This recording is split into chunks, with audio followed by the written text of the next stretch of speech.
Alright, so now we're going to walk you through the MyFitnessPal app, okay? And this app is very, very important for you to keep track of your calories and for us to kind of keep an eye on your progress and how things are going. We need this data to know how many calories are coming in, so please, please don't ignore this. You have to stay on top of this. This is probably one of the most important things besides your protein that you can do with your nutrition, okay? So, first of all, you need to go on to your App Store or your Google Play Store and download the MyFitnessPal app.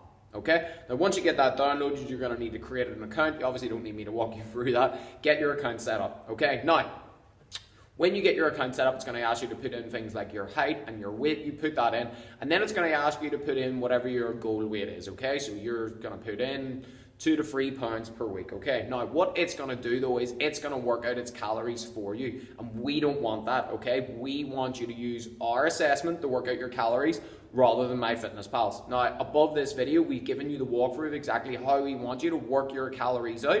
Okay, so you're going to follow that. Okay, now you can in your settings. Okay, if you go to goals and you go to nutrition goals, calories and carbs, you probably can't see this too much in this video. It's fairly easy to follow though. So if you're in your home section, okay, all you need to do is just go to more, go to goals, and then nutrition goals, and then you can put whatever your calorie target is from what you've worked out, okay? Now, in terms of your protein, you want to really be aiming for a minimum of 0.8 to 1 gram of protein per pound of body weight, okay? So, if you weigh, say, 150 pounds, okay, I'm just going to work this out real quick. So say 150 pounds times 0.8. So you want to be aiming to get a minimum of 120 grams of protein in there, okay? So you're obviously going to get that from everything we've talked through in the last few videos, as well as your nutrition manual, okay? Now, with this app then, it's real cool, okay? Basically, for to log your food, there's a button in the middle, a blue button. And then what you do is you hit that button and then you can log in your food.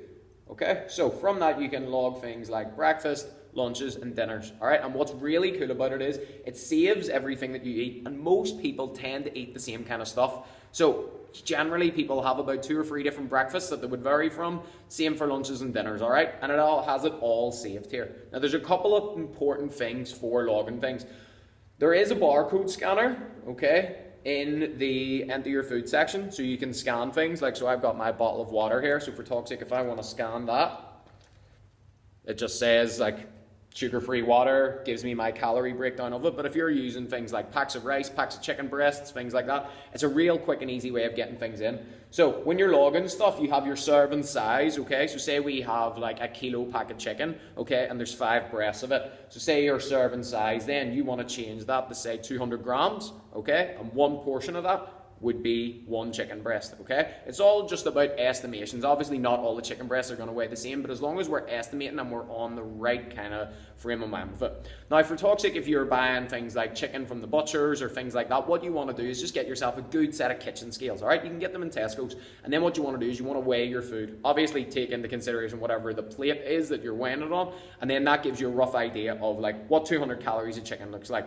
what 200 grams of potatoes looks like. You need to have a rough idea of where all these calories are coming from and that you're tracking accurately, okay? So don't put in like a 100-gram chicken breast if you've got like a massive chicken breast, all right? So basically what you want to just be doing is just working through absolutely everything that you're eating and getting it logged in there. So you got your breakfast, lunch, dinners and snacks. You don't need to track things like green veg, all right? So green vegetables and stuff like that doesn't really need to be tracked. But if you're having the likes of like avocados, you're having potatoes, you're having real like starchy kind of foods, you really want to make sure you're getting those logged because they do have quite a lot of calories. The only thing that really doesn't need to be tracked is your green veg, okay, and water.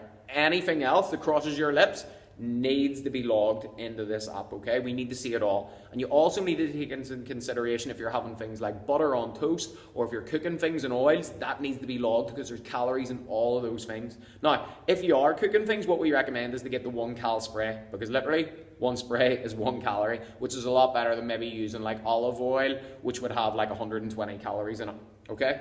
So you want to get into the routine of getting everything logged in this, okay? This is the most important thing, all right? And then what you can actually do is, if you go to your more section, okay, so when you're home, you click more, you go to nutrition. What we can basically see is how your week is looking, okay? So basically how on average things are looking, because you're not going to hit the exact same amount of calories every day, and I don't want you to over obsess about that. So say your goal is 1400 calories. Like if one day you have 1500, I don't want you to have a meltdown or anything like that. All you need to do is just strip it back the next day. What matters to us is how your weekly average looks, okay? And we can basically take a look at how both your daily average and your weekly average calories look like. So basically when you go into the home section, you go to more, you click nutrition, you can click calories, and basically just below calories you have an option to look at your day view to see what you've had over the course of the day, but you can also change that to week view to see what your calories are averaging at over the week. Alright, and then another really important thing is just beside calories there's a nutrient section. We go to that nutrient section and then we can check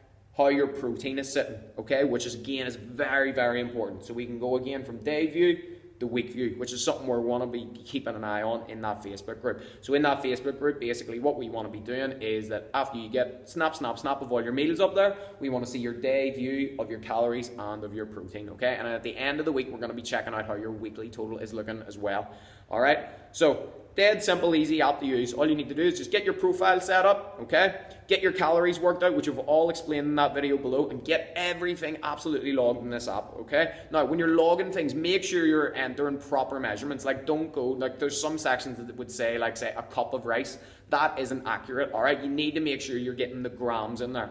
All right, so make sure that you have a decent set of kitchen scales, all right, and use the barcode scanner as much as you can. Like, so say it's like a pack of microwavable rice and you're having half of it, scan the rice, change the measurements to half. It's dead easy, okay? And look, if there's any questions with how to use this app, okay, you're not sure about it, speak to me or one of the coaches in the gym, because we're probably on this app more than we would be on Facebook, okay? So get working on that, and as always, any questions, please let us know. I'll see you soon.